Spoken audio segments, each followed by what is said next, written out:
आज हम लोग सीबीएसई का बोर्ड एग्जाम जो होगी टर्म 1 आपका नवंबर दिसंबर में है ना, उसके लिए एमसीक्यू क्वेश्चन मैथमेटिक्स का मैं आज आप लोग को सॉल्व करके दिखाता हूँ। ठीक है, तो फर्स्ट क्वेश्चन है the ratio of LCM and HCF of the least composite and the least prime number is. तो देखिए, सबसे पहला बात कि आपको जानना होगा ना कि लीस्ट कंपोजिट नंबर कितना होता है। तो लीस्ट कंपोजिट नंबर होता है आपका 4 और लीस्ट प्राइम नंबर होता है आपका 2। तो दोनों को डिवाइड लगा देते हैं। क्या क्या, कंपोजिट नंबर आपका 4 और प्राइम नंबर आपका 2। ठीक है, तो देखिए, तो हमने 4 लिया और 2 लिया, दोनों को डिवाइड दिया तो 2/1 यानी कि 2:1। ठीक है, तो इसका आंसर क्या होगा 2:1। ठीक है, अब इसका सेकंड देखते हैं।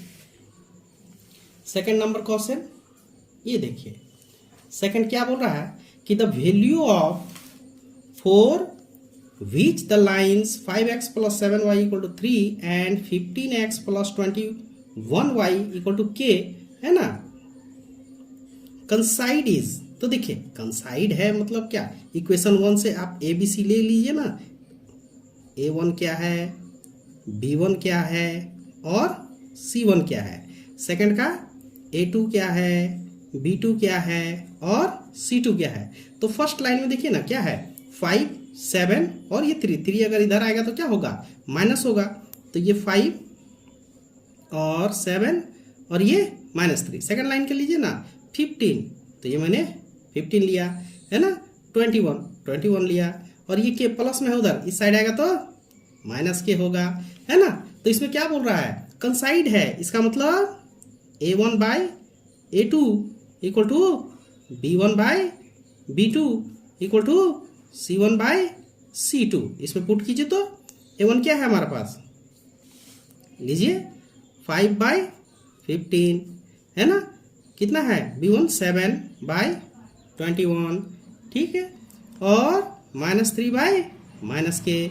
ठीक है, तो किसी को लीजिए ना, ये इक्वल टू ये लीजिए या ये इक्वल टू ये लीजिए। चलिए हम लोग इसी को लेते हैं, 7/21 इक्वल टू 3/k। ठीक है, तो 7 से इसको कट कीजिए। ठीक है, तो इसको मल्टीप्लाई कीजिए, कितना हो जाएगा k इक्वल टू 3 और 3 मल्टीप्लाई होगा तो 9, यानी कि इसका आंसर क्या हो जाएगा हमारा 1। ठीक है, 9 होगा इसका आंसर। फिर थर्ड में आइए, थर्ड में क्या बोल रहा है, a girls walk 200 metre towards east then 150 metre towards north. चलिए आइए, तो पहले एक तो फिगर बना के आप लोग को समझाते हैं। इस टाइप का इसका फिगर बनेगा। ठीक है, एक तरफ है हमारा 150 और 200। ठीक है, तो देखिए ये डिस्टेंस हमको फाइंड करना बोलता है, the distance of the girl from the starting point. से स्टार्ट किया था या यहाँ से स्टार्ट किया था, तो यहाँ से यहाँ तक हमको निकालना है। ठीक है, इसको हमको फाइंड करना है। तो देखिए, पाइथागोरस थ्योरम से ये निकाल सकते हैं ना हम लोग। जैसे मान लेते हैं ये ए है, बी है और ये सी है, तो अगर हम लोग ए सी निकालते हैं, हम लोग जानते हैं ना पाइथागोरस थ्योरम से, A C square equal to A B square plus B C square. तो ए बी क्या है हमारे पास, देखिए 200। ठीक है, और बी सी क्या है 150। ठीक, तो देखिए 200 का स्क्वायर किए तो कितना हो जाएगा, इतना। ठीक है, प्लस 225 0 कितना आ जाएगा 625 00। ये किसका स्क्वायर है, तो ए सी स्क्वायर इक्वल टू ये कितना हो जाएगा 25 0 का स्क्वायर है ना। Then A C equal to आपका कितना आ गया 250 मीटर, यानी कितना होगा ये 250 मीटर होगा। तो 250 देखिए ऑप्शंस में है आपका ये। ठीक है, अब नेक्स्ट क्वेश्चन में आते हैं।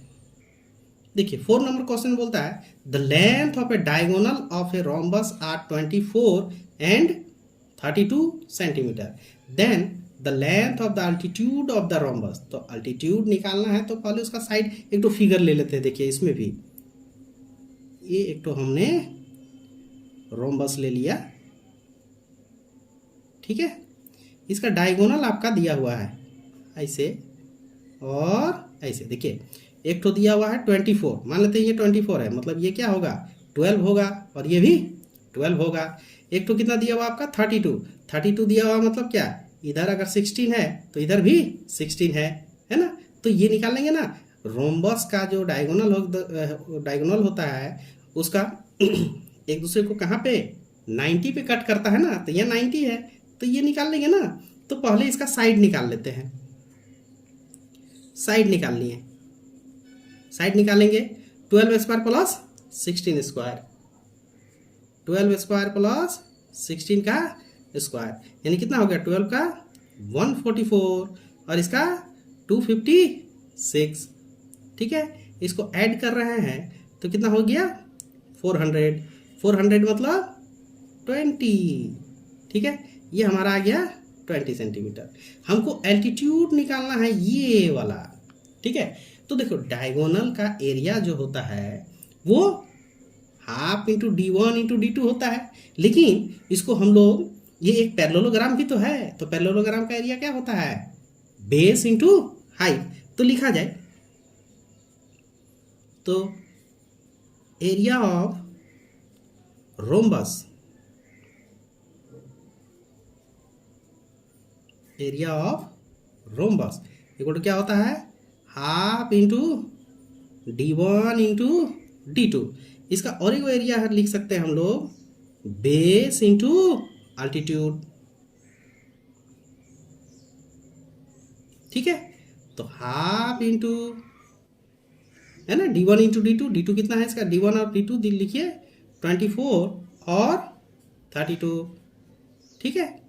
अब देखिए बेस मतलब क्या है, ये हम लोग निकाल के रखे हुए हैं 20, तो 20 इंटू अल्टीट्यूड इक्वल टू यहाँ पे कितना है 12 इंटू 32, ठीक है। यही अगर हम लोग इसका अल्टीट्यूड निकालेंगे तो 12 इंटू 32 बाई 20, ठीक है। अब देखिए 4 से 4 3 जा 4 5 है कि नहीं, फिर कितना आ जाएगा आपका मल्टीप्लाई कीजिए 6 और 9/5, यानी कितना आ जाएगा, इसको डिवाइड लगाइएगा तो हमारे पास कितना आ जाएगा 19.2। तो देखिए ऑप्शंस में होगा 19.2 है लास्ट ऑप्शन में ये, ठीक है। तो इस तरह से सॉल्व करके आप लोग आंसर ला सकते हैं, ठीक है। नेक्स्ट क्वेश्चन लेते हैं। बोलता है two fair coin are tosses. तो सबसे पहला बात कि 2 कॉइन का बात कर रहा है, मतलब 2 कॉइन को अगर हम लोग उछालते हैं तो या तो दोनों में हेड आए, या तो हो सकता है एक ठो में हेड दूसरा में टेल, ऐसा भी हो सकता है कि टेल हेड आए, या ऐसा भी हो सकता है कि दोनों में टेल आए, है कि नहीं। तो ये टोटल कितना हो गया, ये 4 है ना। अब देखिए ये ऑब्जेक्टिव है इसलिए क्लियरली मैं लिख नहीं रहा हूँ, आप लोग को सिर्फ ट्रिक्स बता रहा हूँ कि आप लोग को कैसे पकड़ना है, ठीक है। अब बोलता है कि getting at least at most one head, at most one head है ना, मतलब आपका कम से कम आपका टेल आ सकता है लेकिन दोनों हेड नहीं आ सकता है। तो उसमें देखिए कौन कौन हो गया आपका 1 ठो 2 ठो और 3 ठो। तो इसका प्रोबेबिलिटी निकालेंगे तो कितना हो जाएगा, जिसका निकालना है वो ऊपर, टोटल को नीचे, ठीक है। फिर समझिए 2 कॉइन है, टॉस करेंगे तो हो सकता है दोनों में हेड आए, हो सकता है एक ठो में हेड दूसरा में टेल आए, हो सकता है पहला में टेल दूसरा में हेड आए, या ऐसा भी हो सकता है कि दोनों में टेल आए। तो टोटल इवेंट कितना, टोटल सैंपल स्पेस इसका कितना हो गया 4 हुआ, ठीक है। तो हमको निकालने किसका बोल रहा है, गेटिंग एटमोस्ट वन हेड, ठीक है। तो एटमोस्ट देखिए इसमें एक ठो है, इसमें एक ठो है, इसमें एक भी नहीं है, 2 हेड नहीं होना चाहिए, ठीक है। तो कई गो कितना हुआ 1 2 3, तो जिसका प्रोबेबिलिटी निकालते हैं वो ऊपर है ना, और जो आपका टोटल है वो नीचे। तो इसका हो जाएगा 3/4, तो 3/4 होगा आपका, देखिए किसी में ये, ठीक। वैसे अगर चैप्टर हम लोग पढ़ेंगे तो पूरा डिक्लेयर लिख के ना बनाएंगे हम लोग, है ना, टोटल नंबर्स है ना, इवेंट है ना, प्रोबेबिलिटी ऑफ ई, है ना, हर एक चीज, number of E, number of S, ये सब लिख के बनाते हैं। लेकिन ये ऑब्जेक्टिव टाइप्स है तो आप लोग को शॉर्टकट में आप लोग को जानना है, ठीक है। फिर आप 6 नंबर क्वेश्चन में आइए। बोलता है ट्राइंगल एबीसी जो है पी क्यू आर जो है वो क्या है, सिमिलर है, और ए एम और पी एन जो है एल्टीट्यूड है, ठीक है। तो दो ट्राइंगल बना के दिखाते हैं आप लोग को पहले। हाँ, चलिए, एक ठो ये ले लिए और एक ठो ऐसा ले लिए, ठीक है। एक ट्राइंगल है हमारा ए बी सी और एक है डी, डी नहीं है आपका, पी क्यू और पी क्यू आर है, ठीक है। और एक तो अल्टीट्यूड है ये, और इसका भी अल्टीट्यूड है, इसका है एम और इसका है एन। तो देखिए इसमें दिया क्या है भाई, ए बी स्क्वायर और P Q square, A B square by P Q का स्क्वायर आपका दिया हुआ है। तो दिया हुआ स्क्वायर में दिया हुआ है ना, तो अगर इसमें हम लोग देखिए क्या दिया हुआ है कि A B square is to P Q square equal to 4:9। यही अगर हम लोग A B by P Q निकालते हैं, स्क्वायर हटेगा तो दूसरे साइड में क्या हो जाएगा, रूट हो जाएगा ना। तो ये कितना हो जाएगा, 2/3। इसका मतलब हम लोग 2/3 ले सकते हैं इसको। और एक चीज देखिए ना कि A B C P Q R के क्या है, सिमिलर है, ठीक है। तो सिमिलर है तो ए बी एम और पी क्यू एन भी सिमिलर होगा। सिमिलर होगा तो साइड क्या होगा, सेम रेशियो में होगा, इतना बाय इतना, है ना। A B by P Q by A M by P N, है ना। इसीलिए ले सकते हैं हम लोग A B by P Q equal to A M by P N. तो A B by P Q आपके पास है ना 2/3, है कि नहीं, इक्वल टू क्या है, ए एम बाई क्या, पी एन। तो ये रेशियो में लिखेंगे तो क्या होगा, 2:3। मतलब इसका आंसर होगा हमारा 2:3, ठीक है। 7 नंबर क्वेश्चन में आते हैं। ये दिया हुआ है 2 sin square beta minus cos square beta equal to 2, then beta कितना होगा, मतलब थीटा की जगह पे है बीटा, तो लिया जाए जिसे दिया हुआ क्या है भाई, 2 sin square beta minus cos square beta equal to 2। तो यहाँ पे ध्यान दीजिए जरा सा, 2 sin स्क्वायर बीटा ठीक है, ये कॉस स्क्वायर को साइन स्क्वायर में चेंज कर दीजिए ना, 1 minus sine square beta equal to 2, then 2 sin square beta minus 1 minus minus plus sine square beta equal to 2। तो अब यहाँ ध्यान दीजिए, 2 sin स्क्वायर बीटा और साइन स्क्वायर बीटा मतलब 3 sin स्क्वायर बीटा, ये 2 ठीक है, ये -1 उधर लेके गए तो 1 हो गया, then 3 sin square beta equal to 3, है ना। तो sine square beta equal to क्या हो जाएगा, 3/3 यानी कि 1, ठीक है। तो यहीं पे ले लेते हैं ना, then sine square beta equal to 1 का स्क्वायर। तो साइन में कौन सा डिग्री का वैल्यू 1 होता है, साइन 90 डिग्री का, देन बीटा इक्वल टू कितना हो जाएगा, 90 डिग्री, है कि नहीं। तो 90 ऑप्शंस में है आपका, देखिए ये, ठीक है। और लीजिए, prime factors of the denominator of a rational number with the decimal expansion, है ना, इतना दिया हुआ। तो देखिए आपको याद रखना है टर्मिनेटिंग और नॉन टर्मिनेटिंग, ये है ना। तो अगर हम लोग पॉइंट को हटाते हैं, है ना, तो क्या हो जाएगा, इतना, ठीक है। तो ये देखिए नीचे तो इससे डिवाइड देंगे तो टर्मिनेटिंग होगा ना। तो इसको अगर हम लोग प्राइम फैक्टराइजेशन भी करेंगे, इसको अगर हम लोग प्राइम फैक्टराइजेशन भी करेंगे तो 2 से लगा सकते हैं या 5 से लगा सकते हैं, मतलब 2 और 5 डिनोमिनेटर में हमारा होगा ही, ठीक है। 2 और 5 होगा ही, पावर कुछ होगा इसका। तो इसको करने के लिए उतना टाइमिंग हमको नहीं देना है ना, ऑब्जेक्टिव है। तो हमको समझना है कि ये जो है 1000 ये किससे किससे डिवाइड लग जाएगा, तो 2 और 5 से लग जाएगा। इसका मतलब ये टर्मिनेटिंग है। टर्मिनेटिंग का डिनोमिनेटर क्या होता है, 2 का power m, 5 to the power n, मतलब 2 और 5 ही होता है, तो 2 और 5 है आपका ऑप्शंस में, देखिए ये। फिर नेक्स्ट क्वेश्चन आते हैं, बोलता है the line x equal to A and y equal to B are. तो इसके लिए एक फिगर देखते हैं ना, फिगर बनाते हैं। ये देखिए, ये x एक्सिस और ये y एक्सिस, ठीक है। अब बोलता है x इक्वल टू ए, तो देखिए यहीं पे कहीं a होगा ना, 1 2 3 मान लेते हैं, 2 है तो 2 यहाँ पे होगा ना, तो ये हुआ x एक्सिस पे, x इक्वल टू ए, ठीक है। अब y इक्वल टू बी, तो y तो इधर है ना, 1 2 3 4, तो y इक्वल टू बी इधर है, ठीक है। तो ये देखिए एक दूसरे को इंटरसेक्ट कर रहा है ना, तो इंटरसेक्ट कर रहा है मतलब इंटरसेक्टिंग, ठीक है। ये आंसर होगा आपका, ठीक है। नेक्स्ट क्वेश्चन लेते हैं, तो बोलता था distance of A point A -5 6 from the origin, origin से निकालना है। तो देखिए a इक्वल टू तो पहले से दिया हुआ है -5 और 6, और एक तो हम b ले लेते हैं ओरिजिन। ओरिजिन क्या है भाई, 0 0 होता है ना। तो इसका अगर हम लोग निकाले, डिस्टेंस निकाले, तो क्या होता है x2 - x1 का होल स्क्वायर, है ना, y2 - y1 का होल स्क्वायर, ठीक है। या तो हम लोग फर्स्ट में से फर्स्ट माइनस करेंगे होल स्क्वायर, सेकंड से सेकंड माइनस करेंगे होल स्क्वायर, तो -5 - 0 का होल स्क्वायर, फिर 6 - 0 का होल स्क्वायर, है ना, तो -5 का स्क्वायर, फिर 6 का स्क्वायर, तो -5 का स्क्वायर करेंगे तो कितना हो जाएगा 25, ठीक है, और 36, ठीक।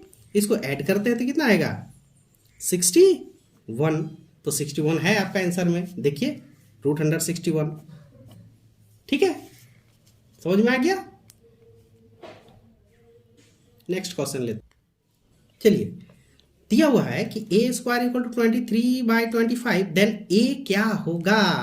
तो देखिए जैसे दिया हुआ है कि a इक्वल टू 23/25, a अगर हम लोग निकालते हैं तो √123/25, तो √23 का तो स्क्वायर रूट नहीं होता है, और लेकिन 25 का होता है 5, तो ये देखिए रूट रह गया ना, तो रूट रह गया मतलब क्या हुआ, ये इरेशनल नंबर होगा, जिसमें रूट नहीं रहता वो रेशनल नंबर हो जाता, तो इसका आंसर हो जाएगा इरेशनल, ठीक है। नेक्स्ट क्वेश्चन लेते हैं।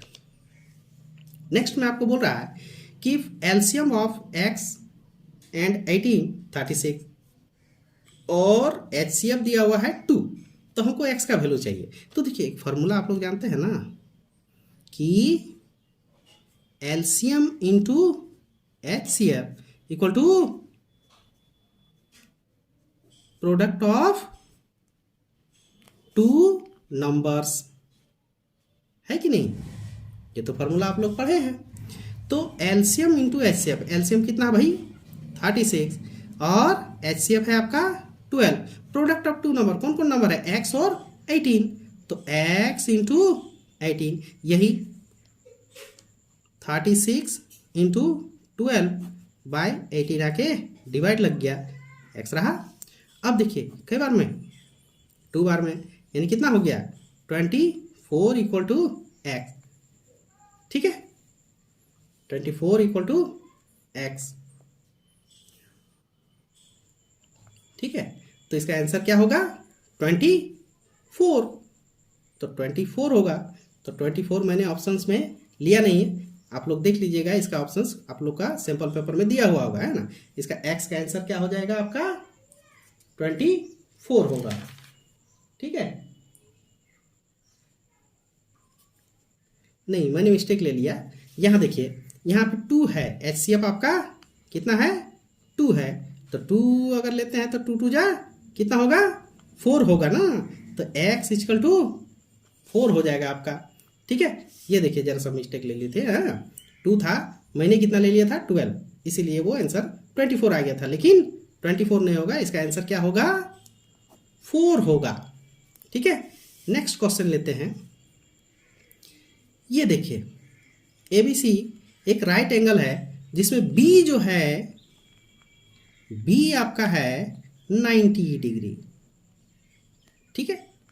तो बी, तो यहाँ पे ए होगा और यहाँ पे सी होगा। तो जब बी 90 है और क्या दिया हुआ है उस सोचो, ध्यान देना। आपका दिया हुआ है क्या, 10a इक्वल टू √3। तो सबसे पहले समझिए कि 10 में कौन सा डिग्री का वैल्यू √3 होता है, 1060 है कि नहीं। देन 10 गया तो a इक्वल टू कितना हो गया 60। तो a इक्वल टू जब 60 हुआ तो ये दोनों मिल के होता है ना 90, मतलब ये कितना हो जाएगा 30, है कि नहीं। तो अब देखिए जो क्वेश्चन बोलता है वहाँ पे ले लीजिए, cos a into cos c minus sine a into sine c। a और c का वैल्यू बैठाइए तो cos a का वैल्यू 60, c का वैल्यू 30, फिर साइन 60 और साइन 30। हम लोग PVH से भी इसको बना सकते थे लेकिन जरा सा लंबा हो जाएगा। तो ये cos 60 1/2, cos 30 √3/2, फिर साइन 60 √3/2 और साइन 30 1/2। ठीक है, अब देखिए कितना आ गया √3/4, ये भी हो गया √3/4। तो √3/4 में से √3/4 अगर माइनस करेंगे तो क्या आएगा, 0 आएगा। तो आपका 0 दिया होगा आंसर में, ये देखिए बी में। ठीक है, नेक्स्ट क्वेश्चन लेते हैं। चलिए नेक्स्ट क्वेश्चन में क्या दिया हुआ है कि कोई ट्राइंगल है ना, उसका एंगल दिया हुआ है 1:1:2 और सबसे बड़ा एंगल जो है वो बोलता है कि C है, मतलब A और B आपका छोटा है। तो A और B लीजिए ना, एंगल A जो है वो 1x, एंगल B जो है वो भी 1x और एंगल C जो है वो आपका 2x। तो हम लोग जानते हैं ना angle A plus angle B plus angle C equal to 180, मतलब angle A plus angle B plus angle C, angle C कितना है 2x है, इक्वल टू हम लोग जानते हैं 180। Then 4x equal to 180, then x निकालेंगे तो 180/4, तो 4 से डिवाइड देंगे तो कितना आ जाएगा 45। अब जब A हमारा A बना के देख लीजिए ना, ऐसा होगा। ठीक है, तो जब हमारा A कितना हो गया x था तो 45, B कितना हो गया आपका x था तो 45, देन C कितना होगा 2x है ना, तो 2 × 45 यानी कि 90। ये हो गया हमारा C, ये A और ये B, मतलब A भी हमारा है 45 और B भी है हमारा 45। तो अब आंसर में बिठाइए ना, जो क्वेश्चन बोल रहा है क्या दिया हुआ सेक A, मतलब सेक 45। मैं पूरा डिटेल्स में नहीं लूँगा, है ना। अगर ये चैप्टर में हम लोग पढ़ते तो पूरा डिटेल्स में मैं लिखता, लेकिन डिटेल्स में लिखने का नहीं ना है, ये तो ऑब्जेक्टिव टाइप से, तो हमको देखना है कि कितना जल्दी हम लोग उसका आंसर दे सके। ठीक है, तो सेक A तो 45, फिर कॉसेक B, B भी हमारा 45, माइनस 10A 45, कॉट B 45। ठीक है, बैठिए सेक 45 इक्वल टू क्या होता है √2 और कॉसेक 45 √2, 10 45 1, कॉट 45 1, तो ये √2 कट गया, 1 हुआ, 1/1 मतलब 1 हुआ, यानी कि 0। तो इसका आंसर क्या लिख सकते हैं हम लोग 0। ठीक है, नेक्स्ट क्वेश्चन लेते हैं। नेक्स्ट क्वेश्चन बोल रहा है the number of revolution made by a circular wheel of radius दिया हुआ है और डिस्टेंस दिया हुआ है। तो हम लोग जानते हैं ना कि जो ये व्हील है तो ये क्या है, ये सर्कमफ्रेंस है कि नहीं। तो देखिए हम लोग निकालेंगे जैसे नंबर ऑफ रिवोल्यूशन, ठीक है, इक्वल टू क्या होगा टोटल डिस्टेंस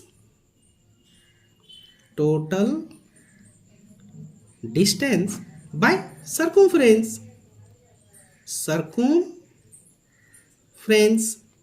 है कि नहीं। तो राइटिंग में नहीं जाइएगा, स्पीड में लिख रहा हूं इसीलिए। तो टोटल डिस्टेंस आपका दिया हुआ है ना 176 और सर्कमफ्रेंस ऑफ सर्कल क्या होता है 2πr।